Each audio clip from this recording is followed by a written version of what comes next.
नमस्कार दोस्तों, मैं हूं सूरज। एक बार फिर से स्वागत है आपके ही अपने YouTube चैनल हिंदी विद सूरज में।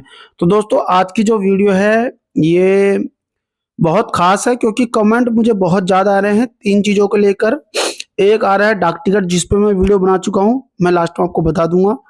दूसरी चीज़ आ रही है कि जो विज्ञप्ति संख्या है उस पे हम क्या डालें, और विज्ञप्ति संख्या कितनी कौन सी वाली है। तो विज्ञप्ति संख्या को लेकर बड़ा डाउट आ रहा है। दूसरा डाउट आ रहा है आपका डाक टिकट को लेकर। तीसरी चीज आ रही है कि फॉर्म सबमिट कैसे करना है, फॉर्म कैसे भरना है, उसकी सारी वीडियो बना दो। तो मैं सोच रहा हूँ फॉर्म भरने वाली तो मैं तुम्हारे सामने लाइव वीडियो करूंगा, तो आपको मैं बता दूंगा। लेकिन अभी जो सबसे पहले चीज इसमें सामने निकल कर आ रही है वो है विज्ञप्ति संख्या। अब मैं आपको एक और चीज बता देता हूँ जो आपके लिए बहुत खास होने वाली है। कई जगह पर विज्ञप्ति संख्या अलग दिखाई जा रही है, कई जगह पर विज्ञप्ति संख्या अलग दिखाई जा रही है। तो इसलिए मैं आपको एक वीडियो के माध्यम से बताने की कोशिश कर रहा हूं। आप लोग विज्ञप्ति संख्या को बड़े हिसाब से भरें और देखें कि ये बिल्कुल सही है या गलत है। तो जो भी विज्ञप्ति संख्या हमने रखी हुई है, वो जो कि फॉर्मेट आए हैं, जो विज्ञापन आए थे उसी की कटिंग का है, और एक दो का मैंने निकाला भी है जो अखबार की कटिंग का है, मैं आपको भी दिखा दूंगा। और तीसरी चीज मैं फिर से रिपीट कर रहा हूं, जब तक कंफर्म ना हो जाए और मतलब ढंग से आपको ना पता चले तो विज्ञप्ति संख्या एकदम ना भरें। उसमें आपने क्या करना है मैं उसके संबंध में आपको वीडियो बता रहा हूं। तो विज्ञप्ति संख्या हम देखेंगे। तो सबसे पहले आते हैं, देखो, कार्यालय जिला शिक्षा अधिकारी प्रारंभिक शिक्षा चंपावत। तो कहाँ का है ये? चंपावत का है। आदेश संख्या प्राथमिक शिक्षा नियुक्ति विज्ञप्ति संख्या क्या है? 209। राजकीय प्राथमिक विद्यालय 2005 और 26 दिनांक 7 नवंबर 2025। तो ये विज्ञप्ति संख्या हमारी इतनी लिख देना, ठीक है। विज्ञप्ति संख्या इस तरीके से। अब बढ़ते हैं आगे।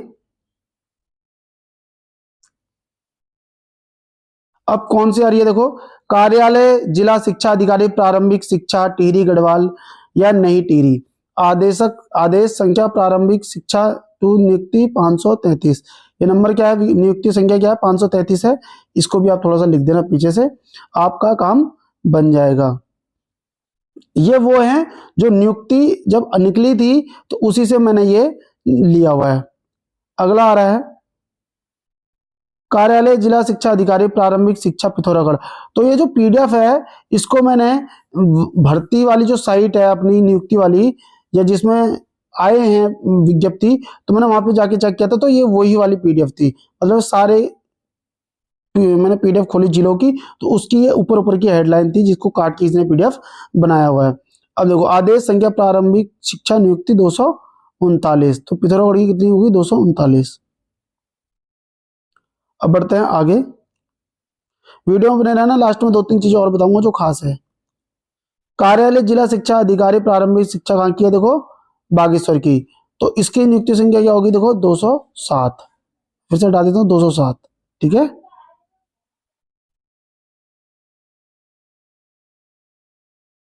अब हम किसकी बात कर रहे हैं? प्रारंभिक शिक्षा नैनीताल की, ठीक है। नैनीताल में देख लेते हैं। तो पत्रांक संख्या कितनी हो गई आपकी? 49 29, 4929। नियुक्ति सहायक अध्यापक प्राथमिक, ठीक है, 2025-26।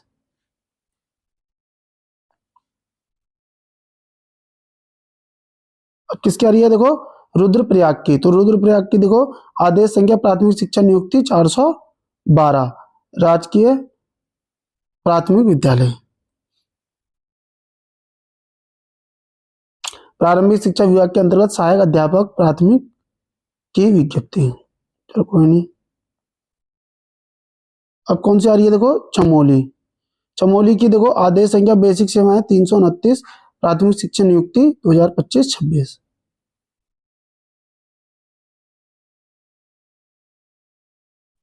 अब किसकी आ रही है? ये पौड़ी गढ़वाल की। आदेश संख्या प्राथमिक शिक्षा नियुक्ति 330। ये देखो संख्या है राजकीय प्राथमिक विद्यालय 2025-26, दिनांक 7 नवंबर 2025। जो कि विज्ञप्ति संख्या जो विज्ञापन आया था उसी में थी। प्रारंभिक शिक्षा विभाग के अंतर्गत सहायक अध्यापक प्राथमिक की भर्ती हेतु विज्ञप्ति। अब बात करते हैं किसकी, अल्मोड़ा की। तो अल्मोड़ा की आदेश संख्या देखो 367, प्राथमिक शिक्षा नियुक्ति 4 कोष्टक के अंदर 2/19 2025-26। तो इस तरीके से आप उसको लिख देंगे। अब इसमें बच रही है कौन सी, मैं आपको बता देता हूँ। देहरादून। देहरादून का जो मैंने अखबार की कटिंग देखी थी उसमें कितना निकल के आया है, 461। ठीक है, कितना है, 461 है। और शासन आदेश की हम बात करते हैं तो यह है 34/XXYIVSA1, ये इस तरीके से उन्होंने डाली हुई थी। अब बात करते हैं इसकी उधम सिंह नगर की। तो उधम सिंह नगर के अखबार वाले में ये विज्ञप्ति संख्या आई हुई है। अब हम बात करते हैं किसकी, उत्तरकाशी की, जो हमारे छूट रहे थे। तो 363, ये मैंने अखबार से भी निकाले हैं, कुछ मैंने साइट से निकाले हुए हैं। अब बात करते हैं, देखो कईयों का जो गुणांक वाली समस्या आ रही है वो क्या करना है। देखो जो आपके डीएलएड है, मैं बता देता हूं, डीएलएड में जो भी आपकी परसेंट आई है, ठीक है, जैसे मान लो आपकी 80% है, ठीक है, डीएलएड में कितनी आई है आपकी, मैं बता देता हूं, 80% आई है, उसका आपने 60% निकाल लेना है। ऐसे निकालेंगे 60%, 1 0 से 1 0 काट दो, 1 से ये काट दो, 8 6 48, तो आपके 48 हो गया। इसको अलग से लिख दो। क्लियर बात आ रही समझ में। अब मान लो आपके टैट में जो नंबर आए हैं 90 नंबर आए हैं, 90 नंबर आए हैं। ये 150 का कितना परसेंट होता है, 60% होता है। अब ये देखो इसकी मान लेते हैं आपका टैट में कितने नंबर आए हैं, 90 नंबर। इस चीज को ऐसे समझ लो, 90 नंबर आए आपके। अब 90 नंबर कायदे से कितने में से आए थे, 150 में से आए थे। तो आपको पता होना चाहिए जो 90 नंबर है वो 150 का कितना परसेंट है, ये आपको पता होना चाहिए। अब मान लो आपको ये भी नहीं पता, तो आपने क्या करना है, सीधे से ये 90 नीचे लिख देंगे, 150 गुणा कर देंगे 100, आपका निकल के आ जाएगा 60%। मैं आपको बता रहा हूं ऐसे ही, ठीक है, ये निकल के आ जाएगा आपका। तो जैसे 1 0 से 1 0 काट दो, और 5 दूना 10 और 5 3 15, ठीक है।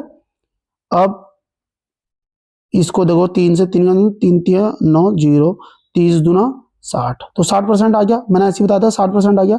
अब इस 60% का आपने क्या करना है, 40% निकाल देना है। 1 0 से 1 0, 1 0 से 1 0, 1 0 से 1 0, 1 0 से 1 0। अब क्या बचा आपका, 6 चौको 24, ठीक है। तो 48, ये आपका 48 था, ये आपका 24 है, जोड़ देंगे 8 4 12 का 2 हासिल 1, 4 2 6 और 1 7।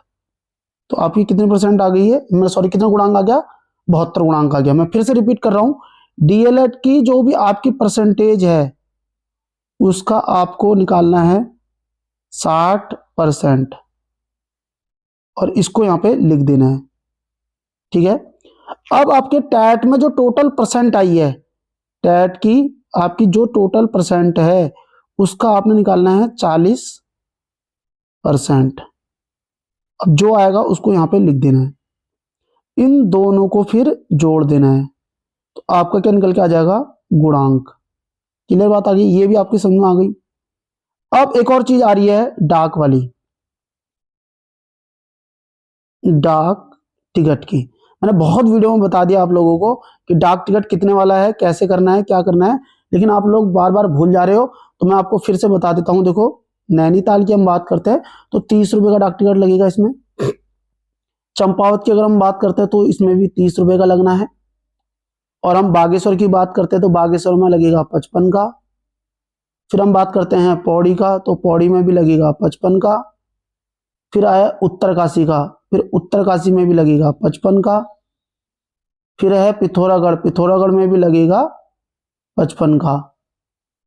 फिर आ रहा है आपका रुद्रप्रयाग, रुद्रप्रयाग के फॉर्म अभी आए नहीं है तो पता नहीं चल पाएगा। फिर है देहरादून, देहरादून में है 30 का। फिर है आपका चमोली, इसमें भी लगेगा 30 का। फिर है आपका अल्मोड़ा, अल्मोड़ा में भी लगेगा 30 का। फिर है आपका टिहरी गढ़वाल, इसमें लगेगा 55 का। फिर आता है आपका उधम सिंह नगर, इसमें लगेगा 30 का। तो मैंने फिर से आपको सारी डिटेल मैंने आपको बता दी है, गुणांक भी बता दिया, विज्ञप्ति संख्या बता दी, डाक टिकट बता दी है। और मैं अब आपको एक वीडियो बना के दिखाऊंगा, कौन सी वाली, कि जो आपके जो फॉर्म के ऊपर लिखा जाएगा वो क्या लिखा जाएगा, और अंदर से जो फॉर्म आपको फिल करना है वो कैसे करना है। मतलब उसका मैं ये वीडियो इसलिए नहीं बना रहा हूँ, जिस दिन मैं खुद का फॉर्म फिल कर दूंगा उस दिन मैं आपको बिल्कुल एक एक 1 बाय 1 लाइन आपको बता दूंगा चीजों को। ठीक है, अब इसमें एक और क्वेश्चन और आ रहा है, देखो इसमें क्या डाउट है लोगों का। अब 2 फॉर्मेट है अलग अलग, इस चीज को समझ लो कैसे। एक में जो डीएलएड के नंबर हैं वो प्रैक्टिकल के अलग पूछे गए हैं और थ्योरी वाले अलग पूछे गए हैं, पहली चीज एक फॉर्मेट में ऐसा। एक फॉर्मेट में डायरेक्ट क्या पूछा गया है, डीएलएड का टोटल नंबर और उसकी परसेंटेज। तो जहां पे प्रयोगात्मक और प्रैक्टिकल, प्रयोगात्मक और थ्योरी वाला अलग अलग पूछा है ना, प्रयोगात्मक और सैद्धांतिक, तो उनकी परसेंटेज भी दोनों की आप अलग अलग निकाल के देंगे अगर पूछी गई है तो। और वरना जिसमें एक ही पूछी है उसमें एक लगा देंगे। अब यहाँ पे कईयों का क्वेश्चन आ रहा है, हमारे पास 2-2 टैट हैं, 3-3 टैट हैं, क्या करें। तो मैं आपको बता रहा हूँ, सारे नहीं लगाने आपने, जिसमें सबसे ज्यादा नंबर है आपको उसको लगा दो। ठीक हो गया। अब कुछ लोग बोल रहे हैं कि हम एक जिले में फॉर्म फिल करें या फिर अदर जिले में फॉर्म करें या कितने में करें। अब इस चीज को समझो जरा सा, आप फॉर्म तीनों में फिल कर दो। अब इसमें क्या हो रहा है, कई लोगों को काउंसलिंग की बड़ी कंफ्यूजन हो रहा है कि काउंसलिंग कैसे होगी। अब एक चीज समझ के चलना है, यहाँ पे आपने 3 जिलों में फॉर्म फिल किए, चलो 4 जिले में आपने फॉर्म फिल कर लिए।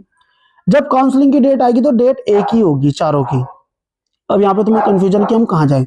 तो जब काउंसलिंग की लिस्ट आएगी, क्लियर समझ के चलो, उसमें अपने गुणांक के अनुसार अपना नंबर देखो चारों लिस्ट में कि आप कहां पर ऊपर हो, किस लिस्ट में आप नीचे हो, किस लिस्ट में आप ऊपर हो। मान लो कि इस लिस्ट में आपका नंबर अच्छे समय पे आ रहा है, ऊपर अच्छी रैंक में पहुंच रहा है और आपको पसंद है ये वाला जिला, लेकिन आपका नंबर नीचे आ रहा है, इसमें भी नीचे इसमें भी नीचे, तो आप इस जिले को चूज करेंगे। अब होगा क्या, मान लो आपका नंबर नहीं आया, ठीक हो गया, पहली काउंसलिंग हुई और आपका नंबर नहीं आया, अब क्या करें, बड़ी समस्या हो गई।